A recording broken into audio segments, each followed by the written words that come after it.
Well, guys, I want to thank everyone for joining us on the election night watch party last night.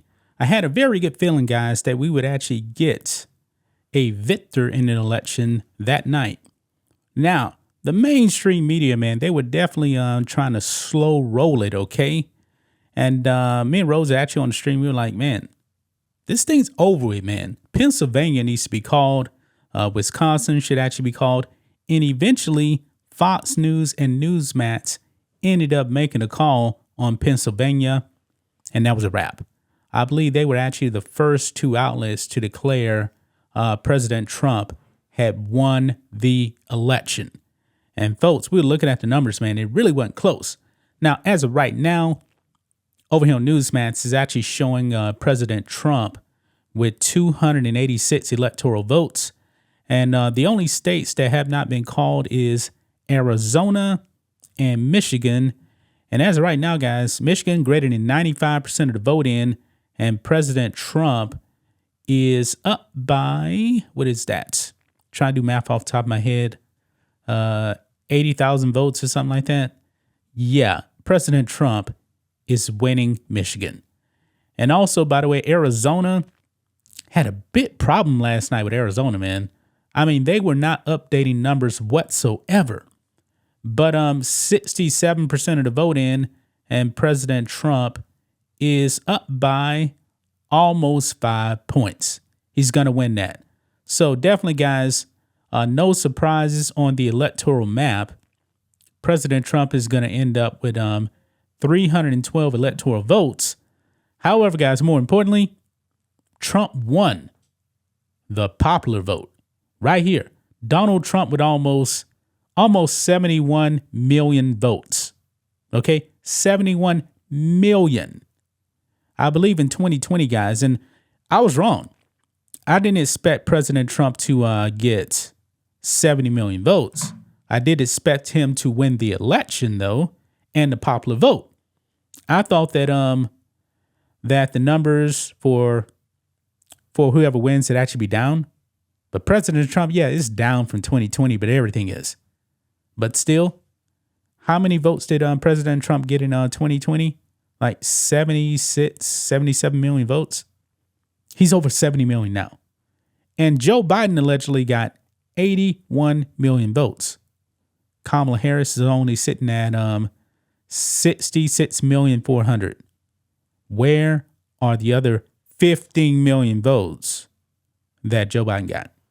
Yeah, she lost the popular vote, guys, and this was a convincing victory, folks. A convincing victory. I mean, even the polls are still wrong again, guys.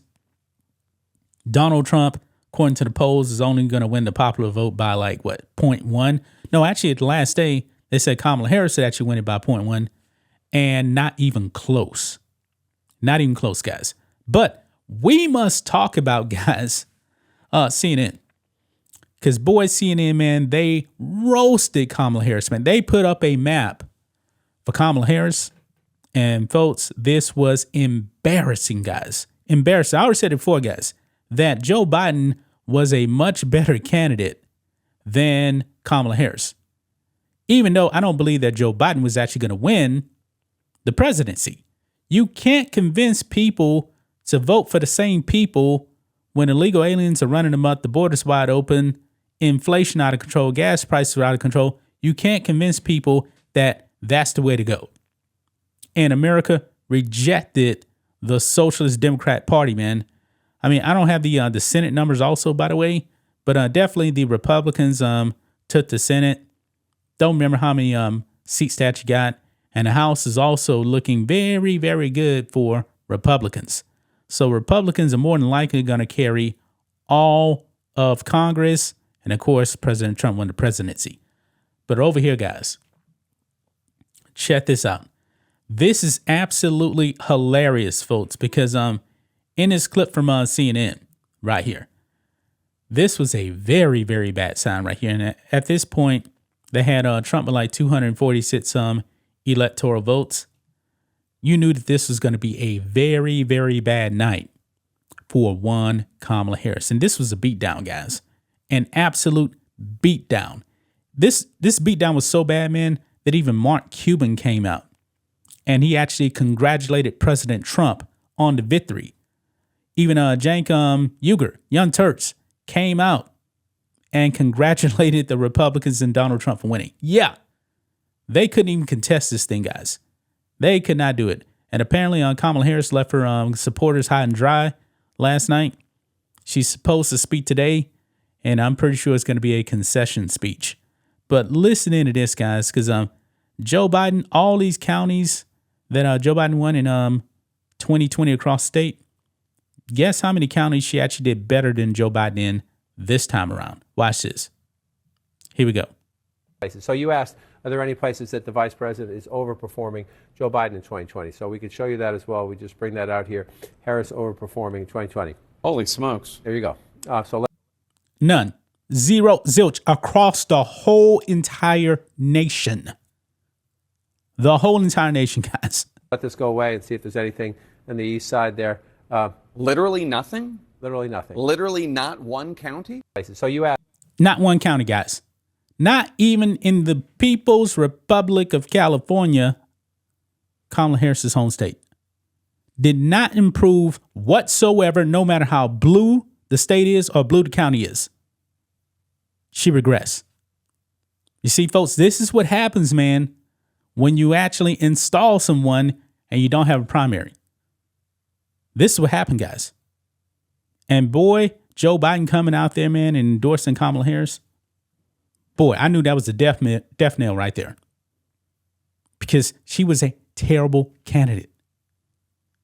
And after she tried to hide in the basement, it wasn't working. She came out doing these interviews, softball interviews, went on with Fox. Oh, man, it was awful. Fox destroyed her. She was terrible, man. And the mainstream media, man, that propaganda didn't work. The mainstream media is fake news. She didn't improve in one single county from 2020. This is what happens, folks, when you install a candidate instead of actually allowing the people to vote for a candidate. Remember, no one voted for Kamala Harris. No one. But check this out also, guys. Van Jones, man, he had a bad night. And of course, Van Jones is a communist, folks. He goes straight into identity politics, talking about, oh, it's bad for black women and illegal aliens. Oh, this is definitely bad for illegal aliens, guys. Real bad for illegal aliens, because we got a new boss, man. You'll meet him in January, President Trump, so start packing your bags. But look here, Ian Wodeness puts out Van Jones is on the verge of tears, says this is a nightmare for black women and illegals. I don't know how in the world this is a nightmare for black women. You know, maybe Van Jones actually really does want black women to get abortions. And boy, the whole abortion narrative failed completely. It wasn't on the top of mind for anyone. And Democrats trying to push that home backfired. The economy, inflation, illegals. That's why Democrats lost big time. But let's go ahead and watch Van Jones here. Because I'm thinking about the people who are not a part of anybody's elite who are hurting tonight. There are African-American women who know a little bit about being talked down to and know a little bit about having their economic dreams crushed, who tried to dream a big dream over the past couple of months. And tonight they're trading in a lot of hope for a lot of hurt. And they were hoping that maybe this time,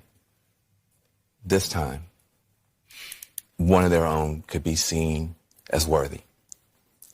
Wait a minute. Kamala Harris is not one of our own. Talking about black people.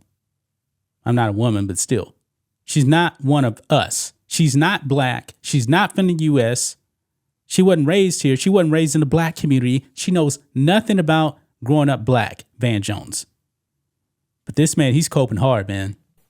And once again, they're facing rejection. And that hurts. They thought tomorrow morning they're going to walk out with their shoulders back a little bit, maybe able to breathe for the first time and feel like they belong someplace. Wait a minute. Didn't Van Jones in 2020, he was talking about people can breathe now that Joe Biden was in office? He got, quote unquote, elected. Didn't he say that then? People could breathe? Boy. Did everything that they knew how to do. And it's going to be harder than it should be tomorrow for them to hold their heads up. And they're not the only people who are hurting tonight. If you're a parent of a trans kid, your child's face was used as a springboard to power for somebody. That doesn't feel good. There are going to be people tomorrow, we're going to be handing clothes at the dry cleaners to people who don't have papers. There are going to be people who are going to be cleaning your teeth tomorrow who don't have papers. And they're terrified tonight. And so it's easy to blow this off. Oh, look at the elites. They're going to get their comeuppance. It's not the elite that's going to pay the price. It's people who woke up this morning with a dream and are going to bed with a nightmare. And those people didn't deserve to be respected and held and talked to. Those are the people who are going to pay the price for whatever Donald Trump decides to do. Yeah, but Van, how do we know that those people didn't vote? A large portion of those people aren't part of the people that elected Donald Trump. Well, right? I think that's a good part of the electorate. And the black women, the party, the Democratic Party, let those black women down. Not Donald Trump. Yeah, so you saw that right there, guys. You saw that right there. Van Jones, I got a message for you, man. I did not cast my vote to protect illegal aliens. I didn't do that. I voted in my own best interest and the country as a whole. This is a failing country right now, and this man can't handle it, man. He wanted more failure. You talking about trans kids, which is not a real thing, guys. That's more like indoctrination, in my opinion. Gonna leave right there, guys. That's just my thoughts on this. What do you guys think of this? Black and White Network fans, let us know what you think about all this in the comments. Make sure to subscribe to the channel. And we'll catch you next time.